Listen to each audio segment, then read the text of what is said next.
வணக்கம். உண்மையான செல்வம்னா என்னன்னு எப்பதாவது யோசிச்சிருக்கீங்களா? அது வெறும் பணமா, நகைகளா, இல்ல அதையும் தாண்டி வேற ஏதாவது இருக்கா? சுமார் 1500 வருஷத்துக்கு முன்னாடி பர்த்ருஹரின்னு ஒரு ஞானி இந்த கேள்விக்கு ரொம்ப ஆழமான ஒரு பதில நீதி சதகம்ங்கிற நூல்ல சொல்லியிருக்கார். அந்த காலத்தால் அழியாத ஞானம் இன்னைக்கு நம்ம வாழ்க்கைக்கு எப்படி பயன்படுதுன்னு தான் நாம இப்போ அலச போறோம். யோசிச்சு பாருங்களேன். பேச்சுதான் உண்மையான அணிகலன்னு சொல்றார். மத்த எல்லா நகைகளும் ஒரு நாள் மங்கி போயிடும். ஆனா இது மட்டும் எப்போதுமே நிலைச்சு நிக்குமா? நாம அழகு, மதிப்புன்னு நினைக்கிற விஷயங்களே இது ஒரு பெரிய கேள்விக்குள்ளாக்குது இல்லையா? சரி, வாங்க இந்த ஆழமான சிந்தனையோட உள்ள போலாம்.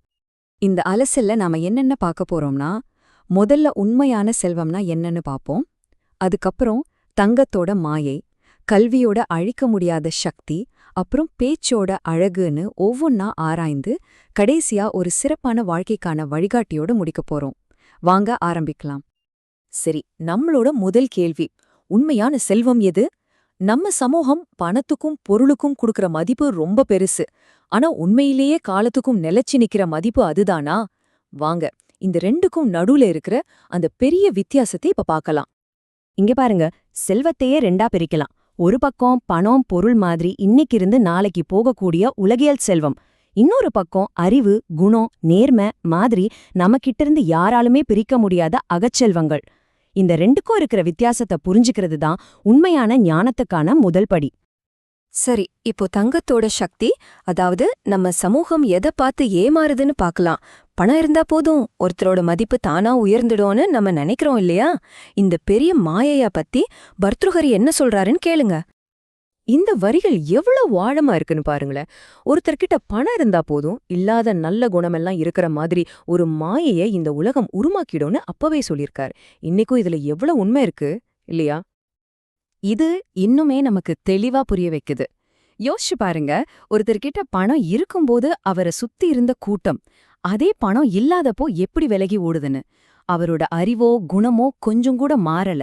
ஆனா அவரை பாக்குற இந்த உலகத்தோட பார்வை மொத்தமா மாறிடுச்சு. இது எவ்வளவு விசித்திரமான ஆனா ரொம்ப கசப்பான உண்மை. அப்போ வாழ்க்கைனா இவ்ளோதானா?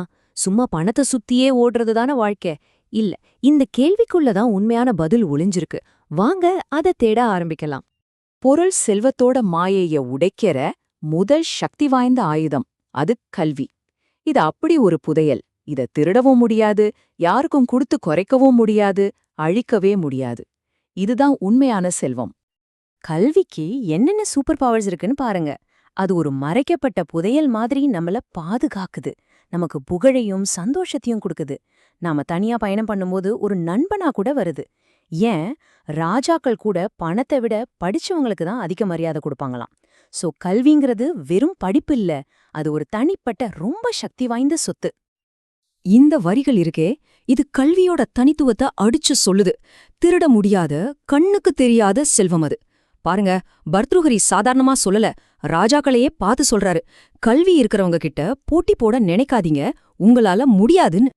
சரி, கல்வி ஒரு பக்கம் இருக்கட்டும், இன்னொரு அசைக்க முடியாத அகச்செல்வம் இருக்கு. அது என்ன ஞாபகம் இருக்கா?